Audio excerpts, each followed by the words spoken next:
I'd like to welcome everyone to the webinar series of the Cybersecurity and Information Systems Information Analysis Center, CSIAC. Today's presentation is entitled Meeting DFARS Controlled Unclassified Information Compliance Standards for Federal Contractors. My name is Steve Warzala. I'm the CSIAC Outreach Manager. A few administrative notes before we begin. First, all phones have been muted except for the presenters. Questions may be asked at any time during the presentation by utilizing the chat function. Time permitting, your questions will be answered at the end of the session. Today's briefing slides will be posted on our website within a few days. Finally, I'd like to take a moment to acknowledge and thank our sponsor, the Defense Technical Information Center, DTIC. The funding that DTIC provides enables CSIAC to conduct these webinars. It's my pleasure to introduce our presenter for today's webinar, Kevin Joyce from Quanterion Solutions. Mr. Joyce is a senior information technologist with more than 30 years of experience in networking and systems.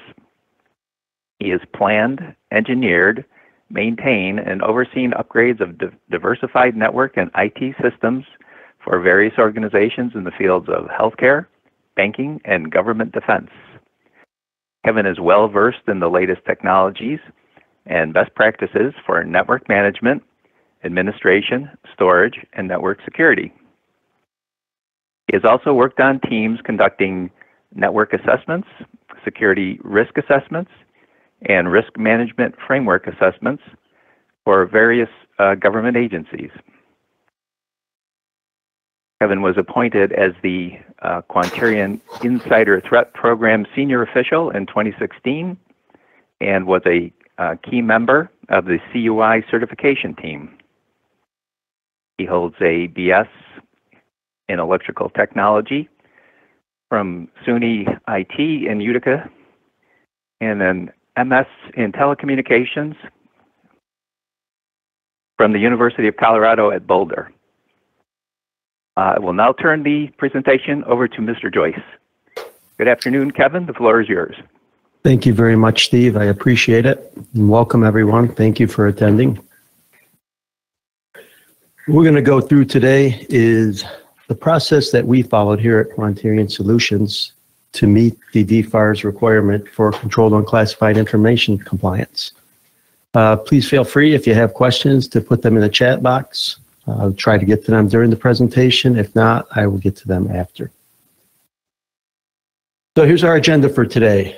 I will start off, we'll define what Controlled Unclassified Information is, spend a little time talking about the background, and then the program requirements. Go through our approach here at Quanterion of how we met the requirements. One of the major components of the compliance standards were to meet the controls with the NIST 800-171. So we'll go through a couple of those, talk about the implementation. The key components that we needed to develop were a system security plan and a plan of action to meet the controls. We'll talk about the recording requirements from the DFARS clause and recommendations, and go through the CUI Registry and talk about subcontractors. So what is Controlled Unclassified Information? The actual CUI reform was really a security reform brought on by the federal government. It was designed to make sure that all of the government agencies had uniform classification methods for documents. It identifies the information that needed safeguarding and the information that you needed to control the dissemination of. This does not apply to classified information, which is covered under NISPOM, and it also does not apply to information that is Freedom of Information Act. It was not designed to include that information. The laws that are in place for freedom of information will stay the same as what they were. So, the CUI standards set a framework for organizations to apply security requirements for information. They are supposed to ensure that authorized users are allowed access and unauthorized users do not have access. The impetus for Controlled Unclassified Information actually started before this executive order. In a memo from George Bush after 9/11, it stated that there were major issues with the government agencies being able to share information because of the way it was classified. Information was classified different between different agencies, and there were problems sharing that information because of who should have access within the agencies and between agencies. So in 2010, President Obama issued Executive Order 13556. We ordered all government agencies to follow a uniform process for safeguarding unclassified but sensitive information. The Defense Federal Acquisition Regulation Supplement, or DFARS, established guidelines that all government contractors must meet the minimum security standards by December 31st, 2017, or risk losing their Department of Defense contracts. The program requirements listed in Clause 252.204-7012 stated that we must meet the minimum security controls, provide adequate security. Now, adequate security is defined as meeting the security measures which match the consequences of the probability of loss, misuse, or unauthorized access. to your information. Now, this includes contractor proprietary information, This is information that identifies the contractor directly or indirectly by the grouping of information that could be traced back to the contractor. This includes program descriptions, facility locations, PII, or personally identifiable information, as well as trade secrets, commercial or financial information, and other commercially sensitive information that's not customarily shared outside the company. It also applies to controlled technical information. For those of you familiar with the government procedures, this is distribution B through F information. Controlled technical information also includes information with military or space applications that are subject to controls on access, use, reproduction, modification, performance display, release, disclosure, or dissemination.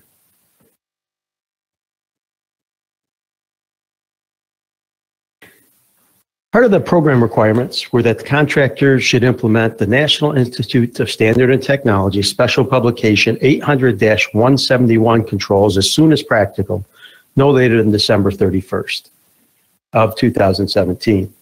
I do want to note that there is a clause that says variance requests can be sent to the contracting officer and the DoD CIO makes a decision. We did not submit a variance request, so I don't know how easy it was to get those, but most of the information you need can be found in your system security plan and your plan of action. So there's some additional requirements: cyber incident reporting, which we'll discuss later, controlled unclassified information marking, and the fact that the program does apply to all of your subcontractors. So Quanterion's approach. Here, we set up a team to work on the compliance effort. The team included IT people, cybersecurity, human resources, contracting, management, facilities, and our facility security officer. It was very important to be able to get everybody in a room and discuss the requirements, because many of the control requirements dealt with each area of the company. We dealt with perimeter access. We dealt with system security. We dealt with media control. So you needed everybody on your team in the room to discuss these. You also needed people to review policies that are in their area of expertise. Back to the security controls and NIST 800-171 Revision 1, protecting controlled unclassified information and non-federal information in systems and organizations. This document was a subset of the security and privacy controls for federal information systems and organizations. As many of you are probably aware, is 800-53, which is used to apply to the government systems. Now, there was a supplement that came out in November of 2017, 800-171A, and this contained procedures for assessing the requirements in the 800-171 regulation. It gave you a little more detail, including the objectives and methods and additional guidance to meet those standards. This is a list of all the 800-171 control families. As you can see, it does cross all boundaries of your company. Access control, awareness and training, configuration management, identification and authorization, incident response, physical security, physical protection, risk assessment, security assessment, system and information integrity. The implementation. Here at Quanterion, we utilized our experience in RMF for risk management framework projects that we had participated in.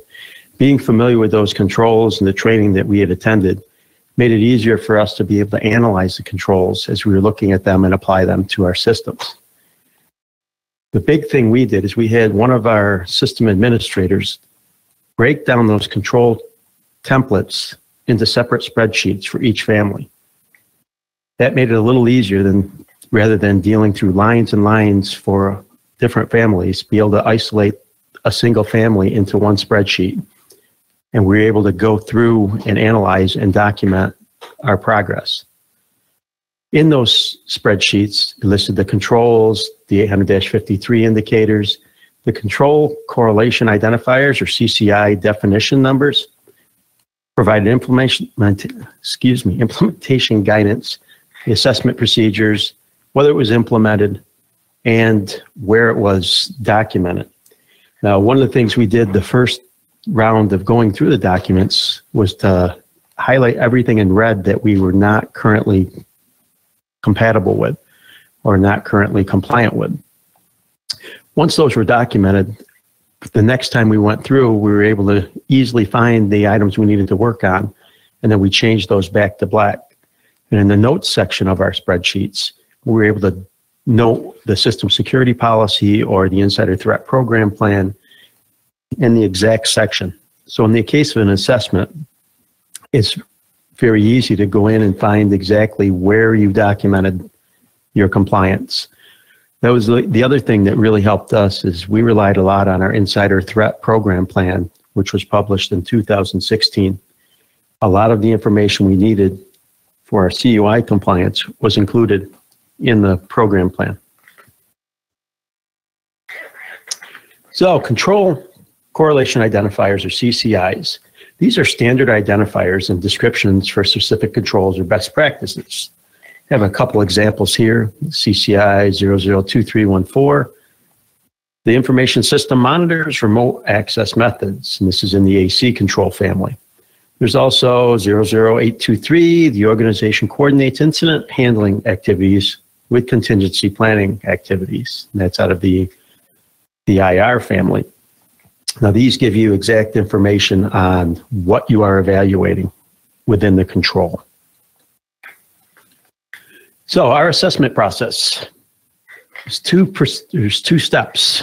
Your process, which is to gather information, identify weaknesses, prioritize mitigation decisions. So with this, you're going through your policies. You're looking at the details of your policies. You're identifying where information is missing, and you're updating your policies. Now with the procedure, there's an examination where you're going into the policies in more detail and you're looking to develop the policies you don't have. Interviews are very important. You meet with the different team members and with other departments to determine the information that you're missing. Do you have an onboard process document that includes authorization for the user to get the information they need? Do you have specific authorization for users that need administrative access? Do you authorize and approve virtual private network or VPN connectivity? These are things that are in the controls that your procedures and processes across the board of the company need to be in place. And there's also test procedures. For example, do you have an incident response plan? Do you have an incident response test? These are things you want to make sure that you have in place, and you need to document when you ran your tests.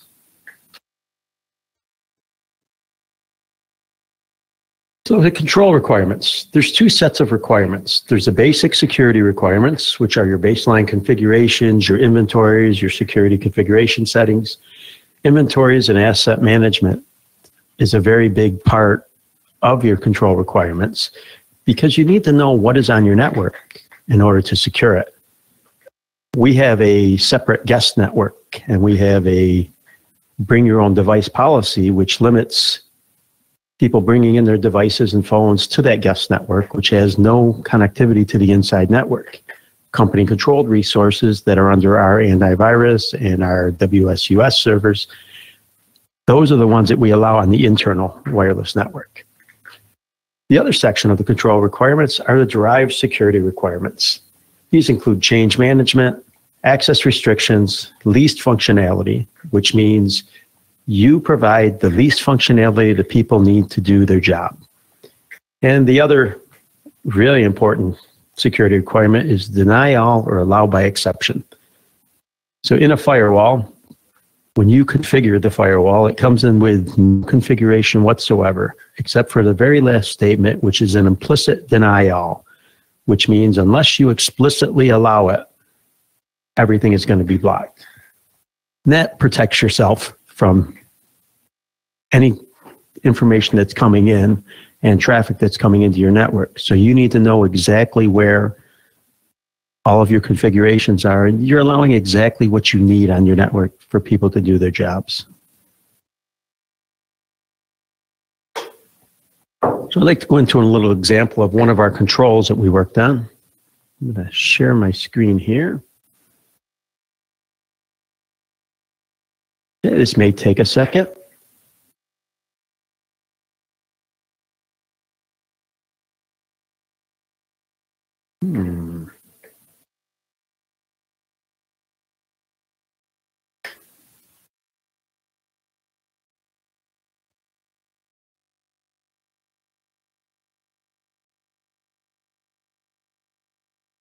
Okay, hopefully you can all see this now. Looks like it is sharing. Okay, so this is one of the control families, the awareness and training. And as you can see at the top, there's the basic security requirement. And this one happens to be AT-2, the security awareness and training. Gives you a description of what it does, provide basic security awareness training to IS users, information systems, including managers, senior executives, and contractors. The way the spreadsheet is set up, you'll notice the CCI right here, 1480, the control ID for this family, the 800-53 indicator, and the definition. The organization defines the frequency for providing refresher security awareness training to all information system users, including managers, executives, and contractors.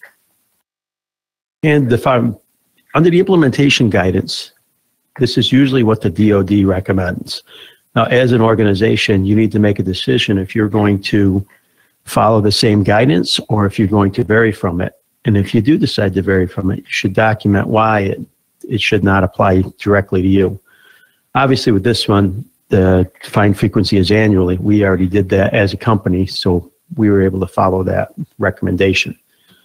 The assessment procedures give details on how an organization, if they're being inspected or assessed, how they're able to follow the requirement. Now, with this one coming out of the DoD, it would have been compliant because they're covered by DoD 8570. Obviously, we did not follow that. We have our own training program in place.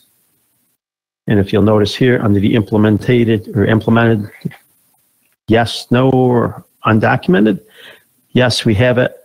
And we detail exactly what our employees need to do, the fact that they review their annual training and they sign that they understand their responsibilities to protect information. The other thing we did is we made sure that we documented exactly where our policies are located. So this was the Insider Threat Program Plan, Appendix K, where we documented. It was very important that we noted exactly where the policies were located so that if we did get assessed, we were able to find that information right away.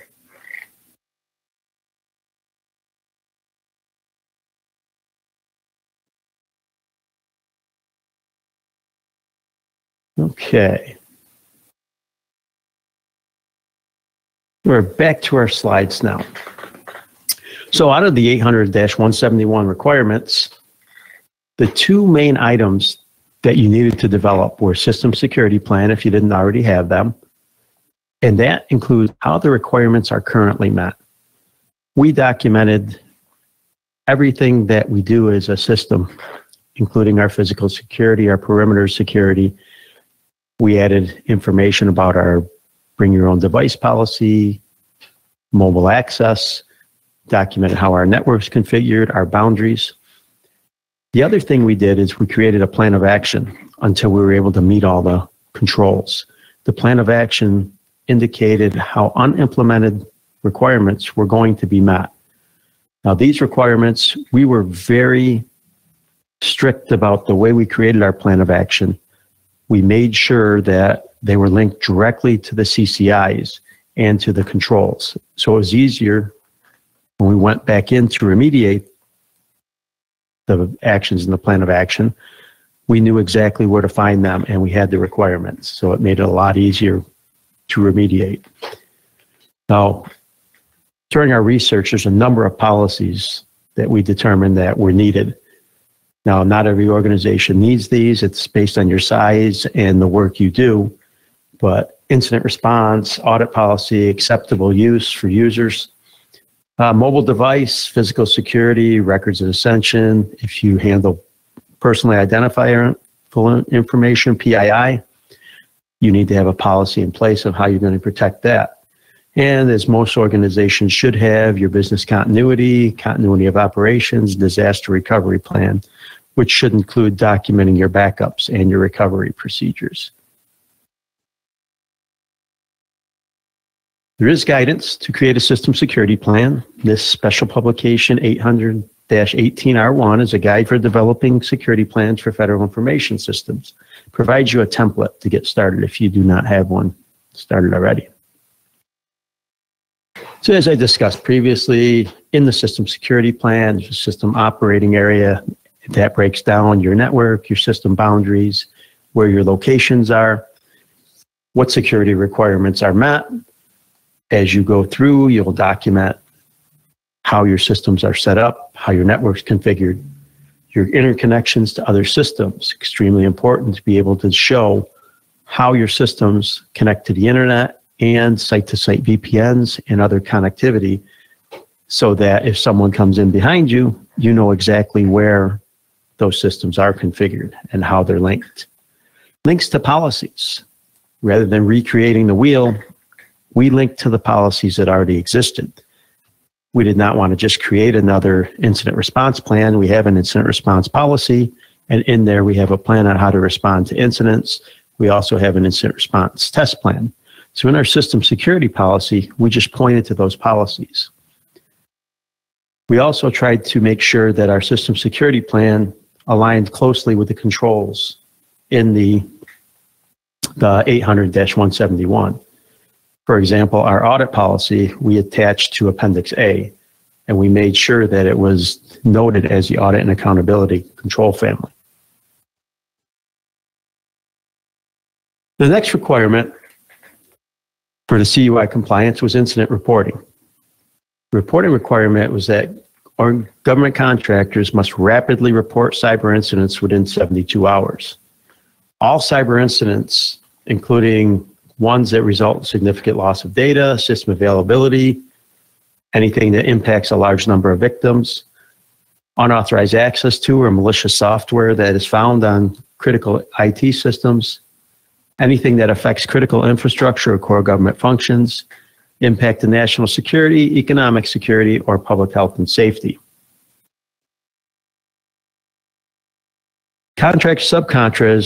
Subcontractors are required to report incidents directly to DoD at dibnet.dod.mil.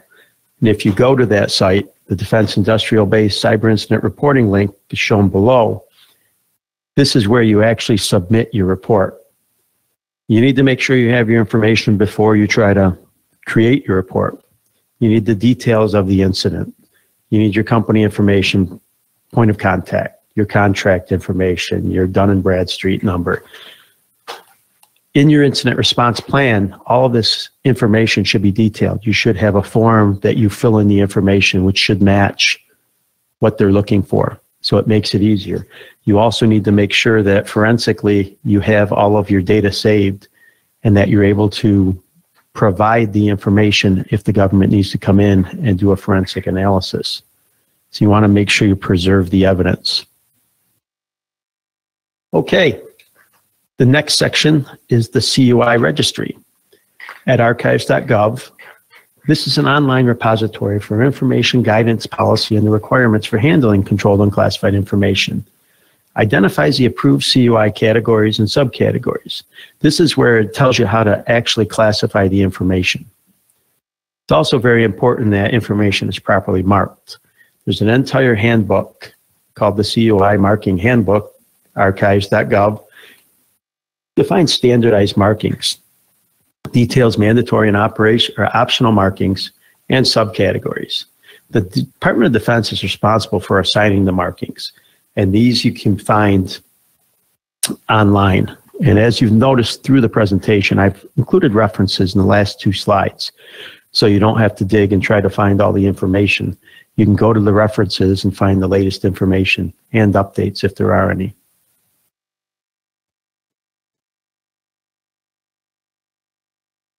One of the other clauses in the DFARS recommendations were to notify prime contractors when submitting a variance request or provide an incident response number to prime contractors when reporting a cyber incidents. So your subcontractors are responsible to you for providing that information if they have an incident or if they're requesting a variance.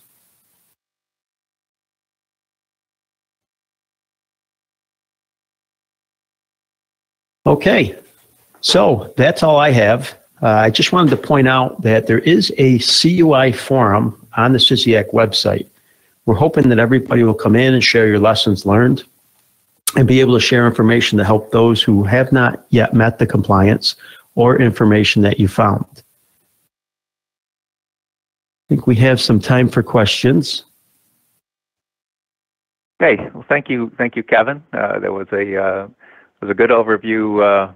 Very good, thorough overview of the process, and we appreciate you taking the time to give us a rundown on that. So, as Kevin said, that was kind of the the lessons learned that the Quanterion Solutions, that was their experience in the process of going through the CUI compliance activity, and so if anybody else, Kevin pointed out the forum. If anybody else wants to provide and submit some additional information, happy to. If you've got some what you think were good approaches, best practices, we'd be happy to hear about them and share them with the community. And if other folks have questions, they're still struggling with things, we're also happy to try to answer the questions that you might have. So we do have some time, so we'll take a look at our questions that came in through our chat forum and see what we have here. So okay. Well, I'm looking right here at Silvio. He's absolutely correct. System security plan, system activity report. The POAM is more for the government side. We decided to do a plan of action.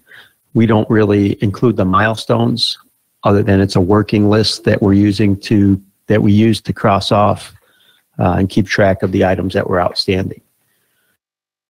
And Rupal, submit the security package to the government. The first thing I should have said is, no matter what I say, make sure you check with your contract officer. Your contract officer, in coordination with your government contracts or contacts, will actually determine any requirements that they have in addition to what you're reading in the standards. So we did not submit a package to the government. We have to have everything in place, and our DSS representative, when they inspect us for our security inspection, will be looking at all of our plans. So check with your contract officer and see if there's a requirement to submit to the government. So Kevin, that question actually popped in right as you were talking about the incident reporting. So I'm not sure if that question was directly related to that. You were on slide 22, the incident reporting, when that question popped up, and you did answer it on the. If it is related to the IR, you did answer it on the next slide. So if there's some other issue or question. But that is, that's the slide there where you, if you do have some kind of an incident, those are the places where you need to submit the information on that. So. Okay.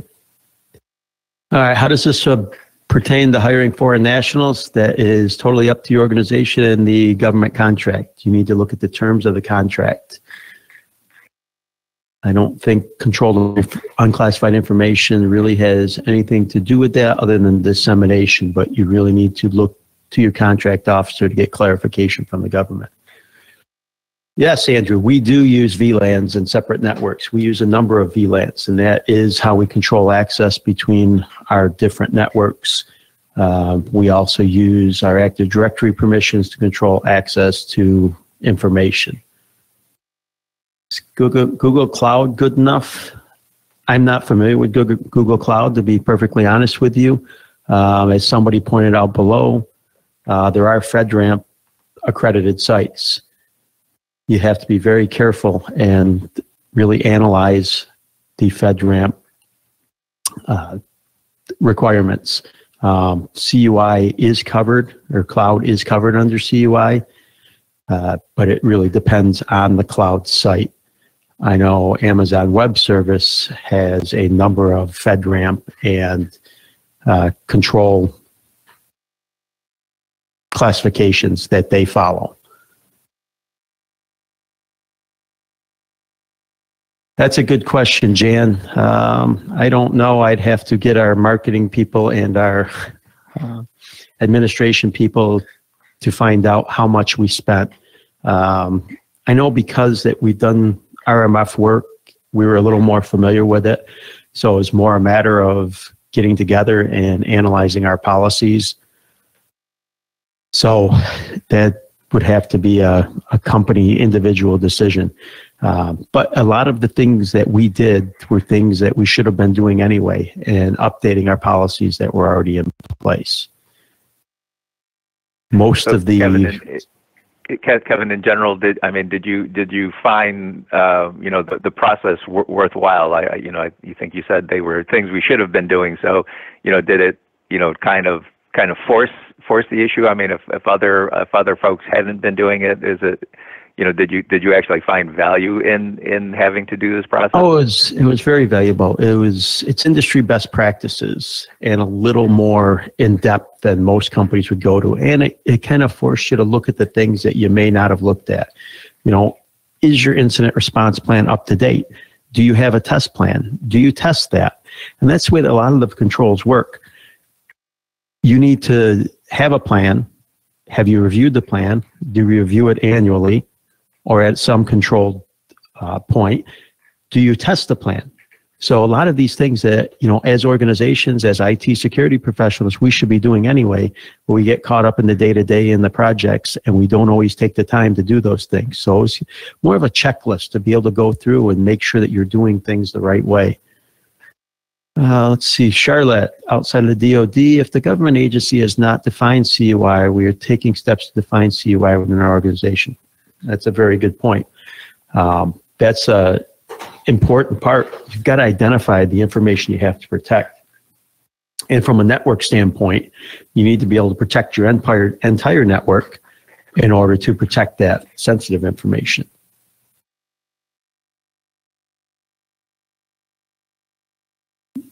Yes, Neil. Controlled unclassified information. Let me see if I could scroll back up here and get to the slides. It's not letting me.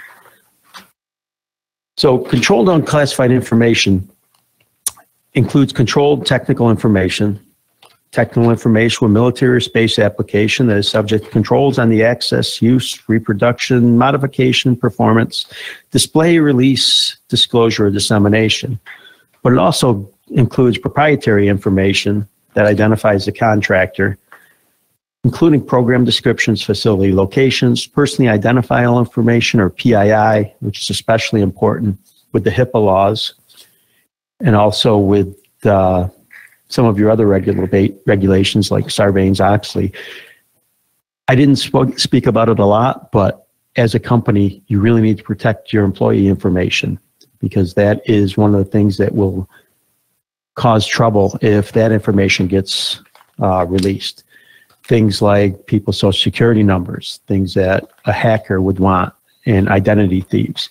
So any kind of personally identifiable information, including addresses and cell phone numbers, any of their medical information, all the medical forms that people fill out during their benefits enrollment, that information has to be protected, not only from outsiders, but it should be protected within your company as well.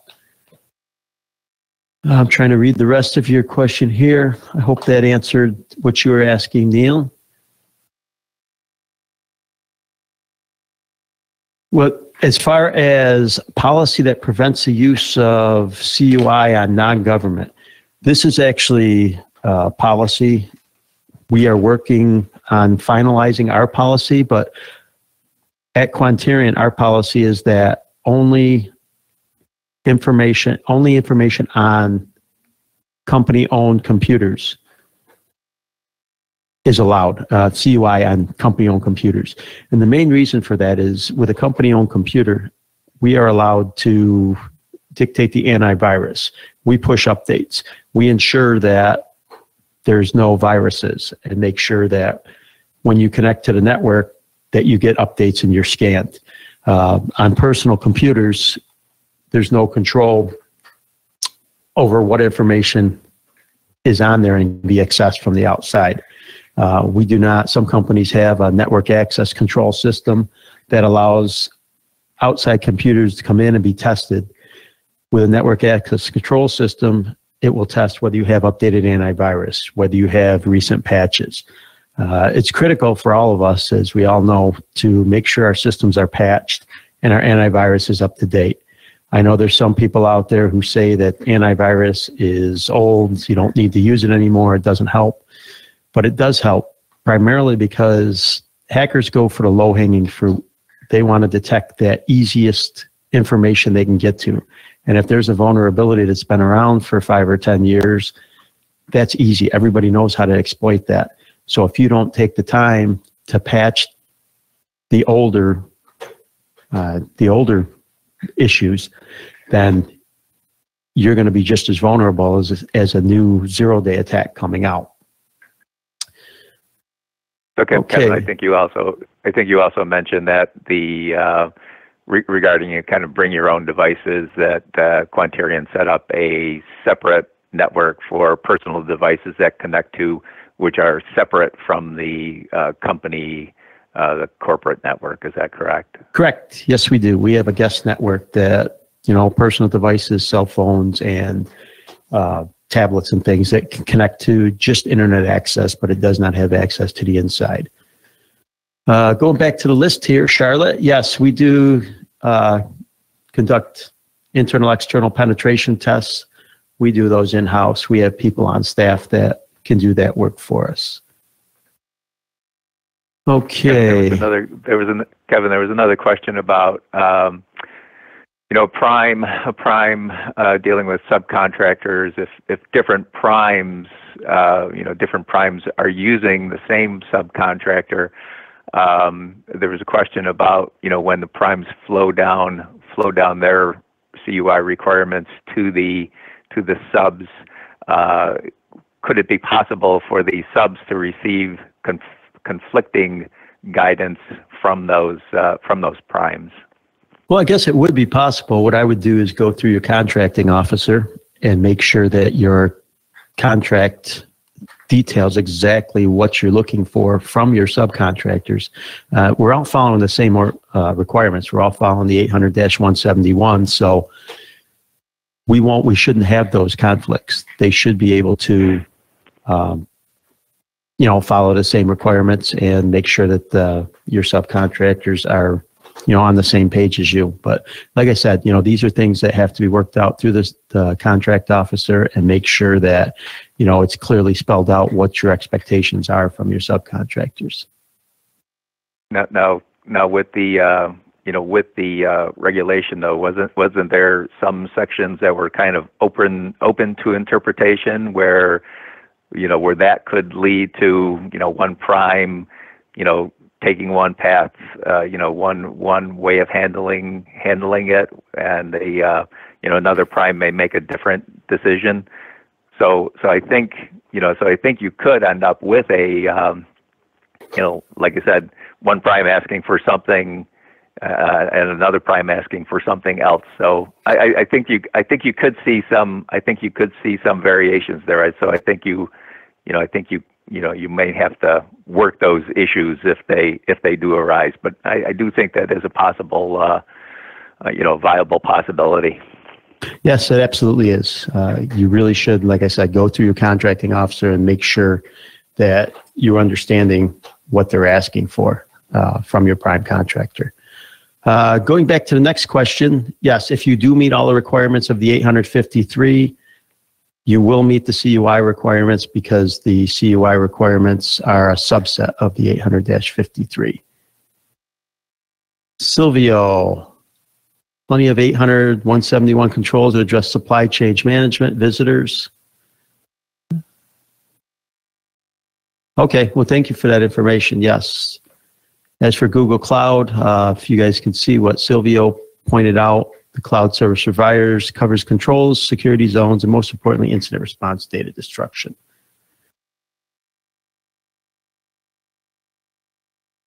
Okay, Bruce. Okay, as a subcontractor, how far does requirements extend down our supply chain? Meaning, does our supply chain need to comply with these requirements as well? That's a very good question. There was a presentation in the fall that talked about the exact requirements of the supply chain. Everyone that is working for you should provide information. Now, I'm not an expert on supply chain. I would definitely talk to your contracting and make sure that, you know, your subcontractors are, you know, following the rules that you set forth. Yeah, Kevin, I was at a conference last fall, and one of the sessions was dealing kind of, you know, with manufacturing technology, and you know, I think part of that discussion during that conference was you know, the manufacturers, you know, the suppliers having to meet these CUI requirements as well. So you know, I think that is something, you know, once again, they're like a subcontractor, and you know, they I think will have to conform, you know, with these requirements as well. So. Yep. Thank you, Steve. Okay. Well, you know, Chandler points out PAI is only CUI when it's government employees. That's not true. Personally identifiable information applies to everybody in your company. As a company, whether we have government contracts or not, we need to protect our employees' information. It's the same thing at a hospital, at a bank. You need to protect your employees' information from access from outsiders. Do we allow company email on BYOD? Yes, we do. We protect our information here, but we do not allow classified emails, and it's not government email. It's internal company information. Jan, do you anticipate the government will want to do a compliance audit prior to the award of a contract in the future? They can. I don't know if they will. The documentation that I read and all my research said that there's nothing that says they will do an audit. But you want to make sure that you have everything in place in the event that they do.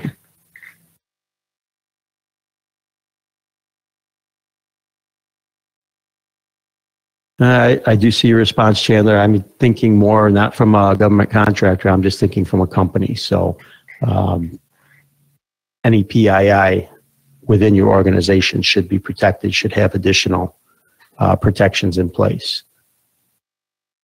Yeah, I mean, I think you know, in that regard, I think most companies want to, you know, protect their employees' information.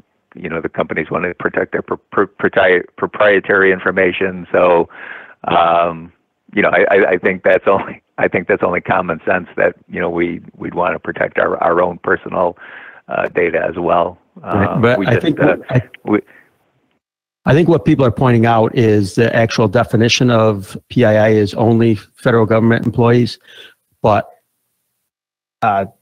it's just for company protection. It doesn't have to be included in your CUI plan, but it's just best practices for your company to protect all of that information on your employees. James, no, we do not use a third-party penetration company. We have cybersecurity analysts on site who are able to do the work for us. Okay, Barry, sub-supplying components that are available in commercial products, does the engineering documentation fall under DFARS? As I said, I read the definition earlier of the technical information. Mainly that has to do with military space applications, subjects controls, disclosure or dissemination, but also the contract proprietary information. That includes identifiable information, trade secrets, commercial or financial information, or commercially sensitive information that's not customarily shared outside of the company. So commercial information, I do not believe would fall under the DFARS requirements. So as far as Andrew's question, do we allow VPN access to your CUI storage? Yes, we do, because we use dual factor authentication. So they would authenticate just like they normally would, plus they would use dual factor.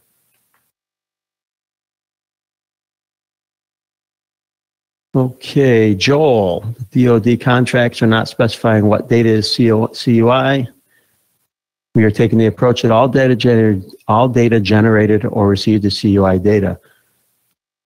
That's very good.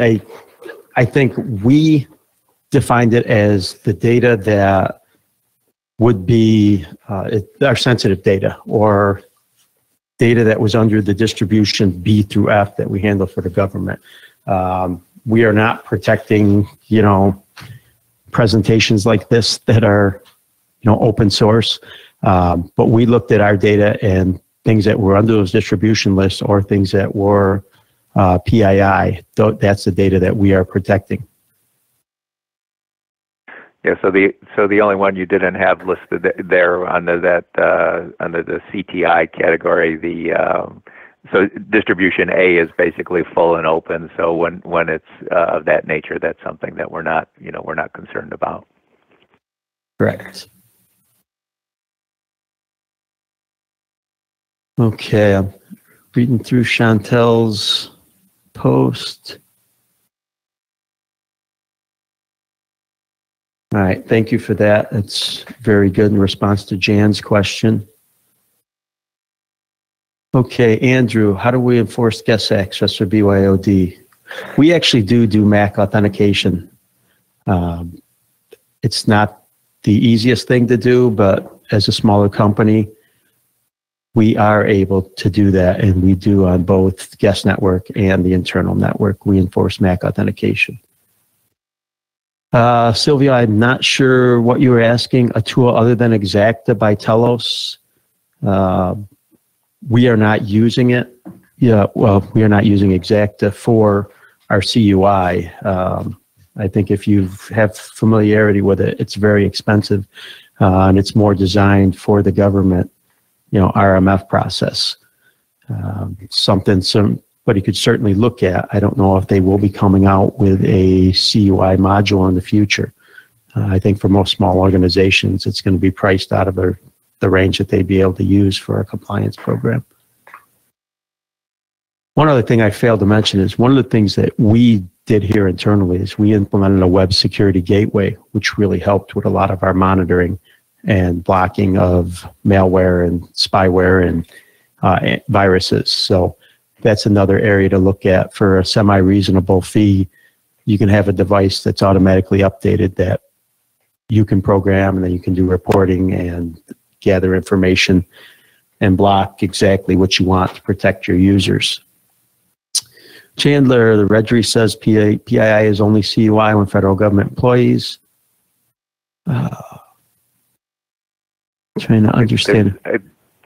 I think there's been some internal dialogue there on the chat line. I think you can go down. I think you go down farther.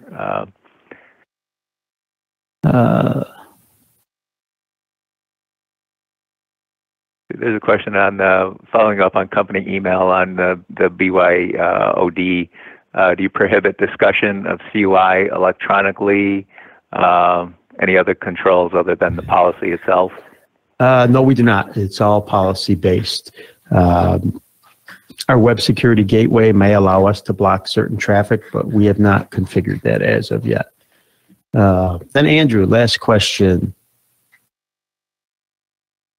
VPN access to CUI, is it an additional step for your users to get to the CUI data, or is it the same process? No, it is an additional step. When we need to access our CUI, if you're remote, you're going to log into the VPN, and we allow users the same access as they would if they were sitting at their desk.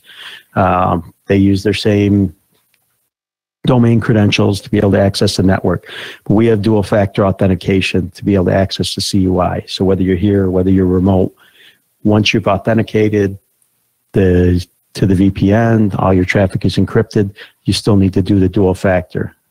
So you have your username and then your code that expires every minute.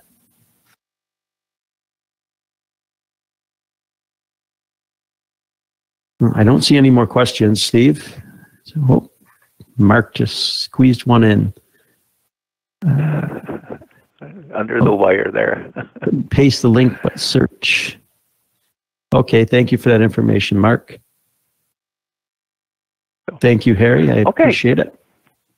Okay, well, Kevin, I think we're coming right winding down to the end of our time here today. I want to thank you, Kevin, once again for giving the presentation and fielding the questions. We had a lively session today with our attendees. A lot of questions. So thank you for trying to field those and answer those. Appreciate that.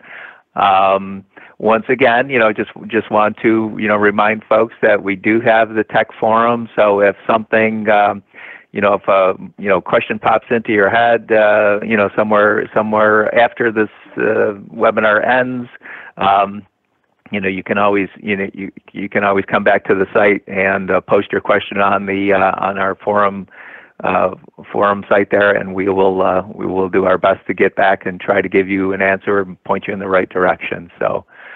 Let's see. I'll just make a note that our webinar next month in February. The topic we're going to be looking at the topic of machine learning, utilizing that technology, and how it can help folks be more efficient in doing their jobs and decision making, things of that nature. And that's scheduled for I think we're on for the 21st of February. So you can just, if you're interested in that topic, we'll be sending out some notifications in the near future on that. And so once again, thank you, Kevin. Thank you to the attendees, and I hope everybody has a great day, and we'll hopefully see you next month. Thanks. Bye-bye.